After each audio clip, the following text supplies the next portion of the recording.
대통령실에서 국민들의 선택을 받지 못한 낙선자들을 다시 불러들이고 있는 상황입니다. 우리 모두가 알다시피 워낙 인물들이 없기 때문에 딱히 새로 데리고 올 인물도 없겠지만 그래도 좀 너무하다는 생각이 듭니다.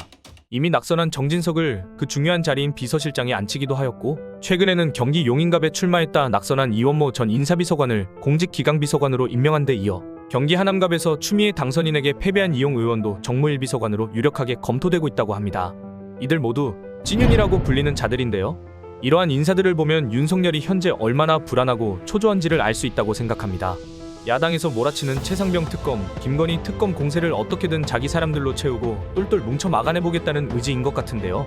그래서 앞으로 낙천자들과 낙선자들이 더 합류할 것으로 예상되는 가운데 역시나 찐윤 중에 찐윤, 장해찬 발탁설까지 나오고 있는 상황입니다.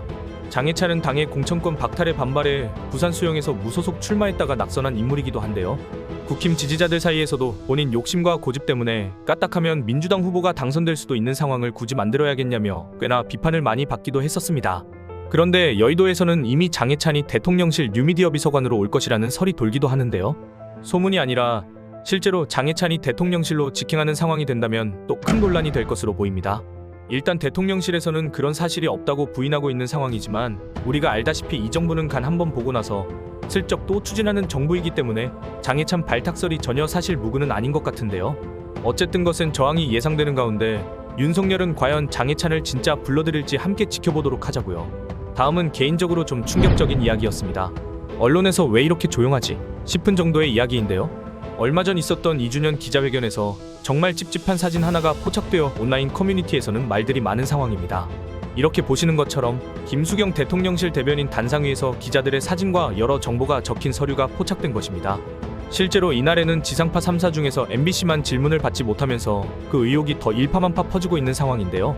실제로 대통령실이 기자들의 사진이 담긴 서류를 보고 이미 언론사를 내정한 상태에서 얼굴과 매체명을 확인한 후 질문할 기회를 준 게 아니냐는 의혹이 제기됐습니다. 우선 기자회견 시작 당시 사진에서는 김 대변인 단상위엔 얼굴 사진이 담긴 서류는 보이지 않았다고 합니다. 그런데 기자들의 질문이 시작된 뒤 캡처된 화면을 보면 김 대변인의 앞에 기자들의 얼굴과 소속이 담긴 것으로 보이는 종이가 놓여 있었던 것인데요.